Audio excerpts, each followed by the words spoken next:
লক্ষ্য পূরণের ক্ষেত্রে নিজের মনকে কখনোই দুর্বল হয়ে পড়তে দেবেন না। বন্ধুরা, এই অসাধারণ প্রসঙ্গটাকে কেন্দ্র করে আজকে আমি আপনাদের প্রভু গৌতম বুদ্ধের সুন্দর একটি গল্প শোনাবো।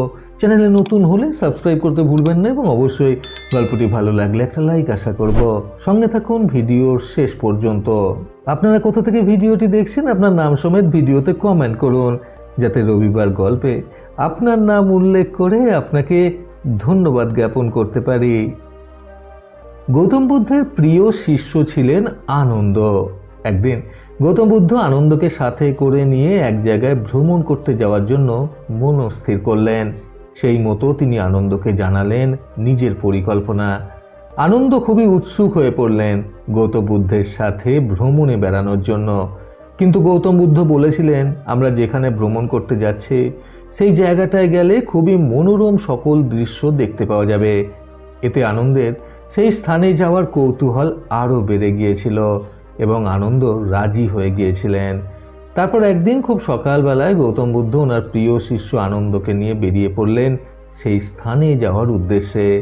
বেশ অনেকটা পথ তারা গল্প করতে করতে অতিক্রম করে ফেললেন পায়ে হেঁটে। এইভাবেই সকাল গড়িয়ে প্রায় দুপুর হয়ে গেল।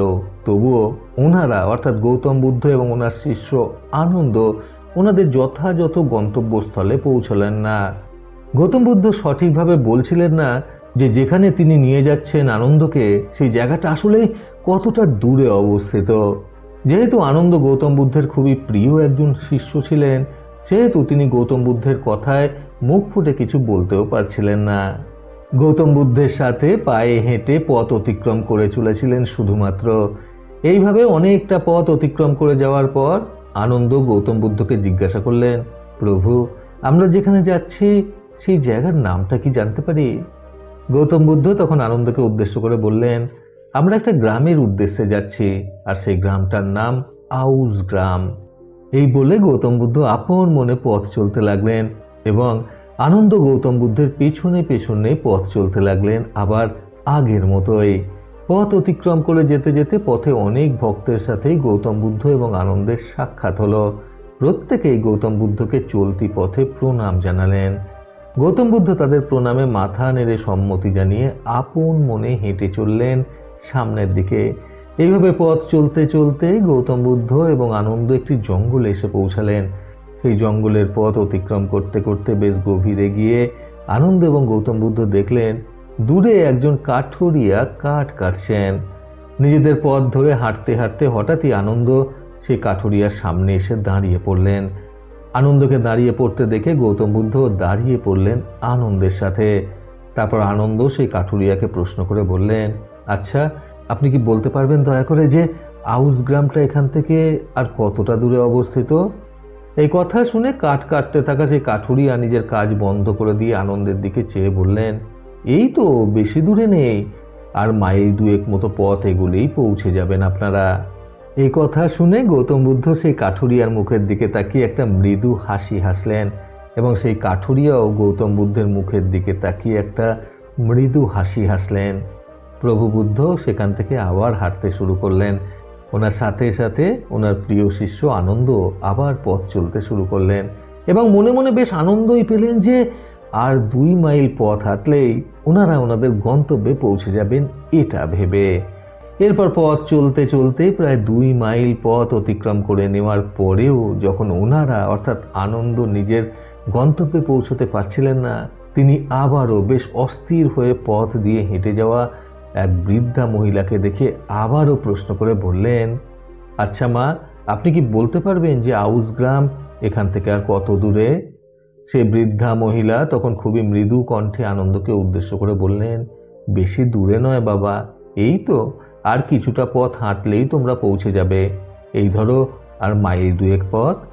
এই কথা শুনে গৌতম বুদ্ধ আবার সেই বৃদ্ধা মহিলার মুখের দিকে তাকিয়ে মৃদু হাসলেন এবং সেই বৃদ্ধাও গৌতম বুদ্ধের মুখের দিকে তাকিয়ে মৃদু একটা হাসি দিয়ে আবারও পূর্বের মতো পথ চলতে শুরু করলেন সামনের দিকে।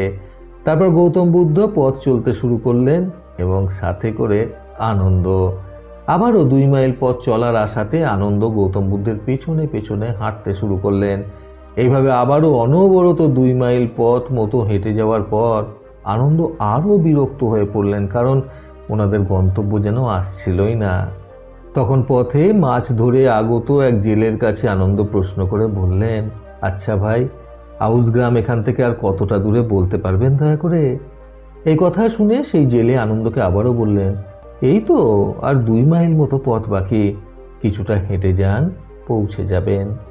এবারেও ঠিক একই রকমভাবে গৌতম বুদ্ধ সেই জেলের মুখের দিকে তাকিয়ে একটা সুন্দর হাসি দিলেন, এবং সেই জেলেও গৌতম বুদ্ধের মুখের দিকে তাকিয়ে একটা সুন্দর হাসি দিয়ে পথ চলতে শুরু করলেন নিজের মতো। এই কথা শুনে আনন্দ আবারও মনের মধ্যে কিছুটা বল পেলেন এবং হাঁটতে শুরু করলেন গৌতম বুদ্ধের পেছনে পেছনে। এইবার আবারও 2 মাইল মতো পথ হেঁটে যাওয়ার পর যখন গন্তব্য আসলো না, তখন আনন্দ বাধ্য হলেন গৌতম বুদ্ধকে একটি প্রশ্ন করতে। প্রথমে রাস্তার একটি বট গাছের ছায়ায় দাঁড়িয়ে কিছুটা বিশ্রাম নিতে চাইলেন আনন্দ। গৌতম বুদ্ধ আনন্দের কথা একটি বড় বট গাছের ছায়ায় গিয়ে দাঁড়ালেন কিছুক্ষণ বিশ্রামের জন্য। তখন আনন্দ গৌতম বুদ্ধকে প্রশ্ন করে বললেন, আচ্ছা প্রভু, এই অদ্ভুত ব্যাপারটা কি বলুন তো? গৌতম বুদ্ধ তখন বললেন, কি ব্যাপার?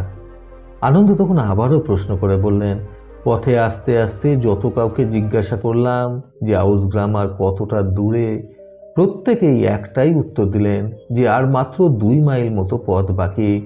এবং আরও একটা অদ্ভুত ব্যাপার আমি লক্ষ্য করলাম যে প্রত্যেকেই আপনার মুখের দিকে তাকিয়ে মৃদু হাসলেন, এবং আপনিও প্রত্যেকের মুখের দিকে তাকিয়ে মৃদু হেসে চলে আসলেন প্রতিবার। দয়া করে আমাকে বলবেন এর রহস্যটা কি? গৌতম বুদ্ধ তখন আনন্দকে বললেন, এর রহস্য হলো আমরা সকলেই একই পথের পথিক, অর্থাৎ একই চিন্তাধারার মানুষ। এদের প্রত্যেকের মূল উদ্দেশ্য ছিল তোমার মনোবল বাড়ানো এবং তোমাকে সামনে এগিয়ে যেতে উৎসাহিত করা। আমিও জানি যে এই পথটা মোটেও 2 মাইলের ছিল না, কিন্তু তুমি কি এটা লক্ষ্য করেছো যে এই 2 মাইল করে আমরা মোট 6 মাইল পথ অনায়াসে হেঁটে চলে আসলাম? এদের মধ্যে কেউ কেউ যদি বলতো আউস গ্রামের পথ যেতে আরও 8 মাইল বা 10 মাইল পথ বাকি, তাহলে তুমি মাঝ পথেই নিজের মনোবল হারিয়ে ফেলতে। আর মনোবল হারিয়ে ফেললে তোমার শরীরও তখন তোমার সাথ দিত না, কারণ মনের জোর না থাকলে শরীরও হাল ছেড়ে দেয়। আমি ওদের কথায় হাসছিলাম, কারণ ওরা ওদের মনের অজান্তেই তোমার মনের জোর বাড়িয়ে দিচ্ছিল এবং তোমাকে সামনে অনায়াসেই নিয়ে যেতে সাহায্য করছিল।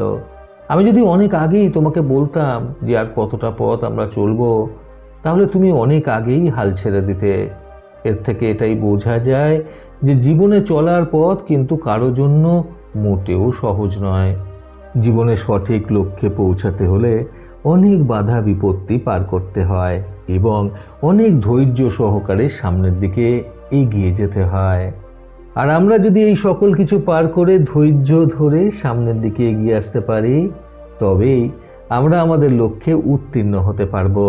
এবং লক্ষ্যে পৌঁছানোর জন্য কঠিন পরিশ্রমের সাথে সাথে দরকার প্রচণ্ড পরিমাণে মনের জোর। আনন্দ এবার সবটা বুঝতে পেরে ভগবান বুদ্ধকে প্রণাম জানালেন এবং নিজের লক্ষ্যের দিকে এগোতে থাকলেন ভগবান বুদ্ধের সঙ্গে। বন্ধুরা, মানসিক জোর বৃদ্ধি করতে আজকের এই সুন্দর গল্প থেকে শিক্ষণীয় 3টি কথা সর্বদা মনে রাখুন। প্রথমত, আমরা আমাদের জীবনের লক্ষ্যে পৌঁছানোর পথে যদি এমন মানুষকে আমাদের সাথে পাই যারা আমাদেরকে অনুপ্রেরণা যোগাবে, তাহলে আমরা একদিন আমাদের লক্ষ্যে ঠিক পৌঁছাতে পারব। দ্বিতীয়ত, আমাদের জীবনের পথ কিন্তু আমাদের নিজেদেরকেই চলতে হবে, কিন্তু সেই চলার পথে কোনো ভালো মানুষের থেকে পাওয়া অল্প অল্প প্রেরণা কিন্তু আমাদের সেই চলার পথটাকে অনেকটা প্রশস্ত করবে। তৃতীয়ত, জীবনে চলার পথে আগত বাধা বিপত্তিকে ভয় না পেয়ে বরং সেগুলোকে জয় করে সামনের দিকে এগিয়ে যেতে হবে। প্রতিবারের মতো আবারও বলবো, এই পৃথিবী তাদেরকেই সম্মান দেয় যারা ইউনিক কিছু করার ক্ষমতা রাখে। সকলে সুস্থ এবং সুন্দর জীবন কামনায় প্রকৃত জীবন থেকে আমি সন্তু চক্রবর্তী আবার আসবো নতুন সুন্দর শিক্ষণীয় একটি ছোট গল্পের সাথে। ভালো শুনুন, ভালো থাকুন। ধন্যবাদ।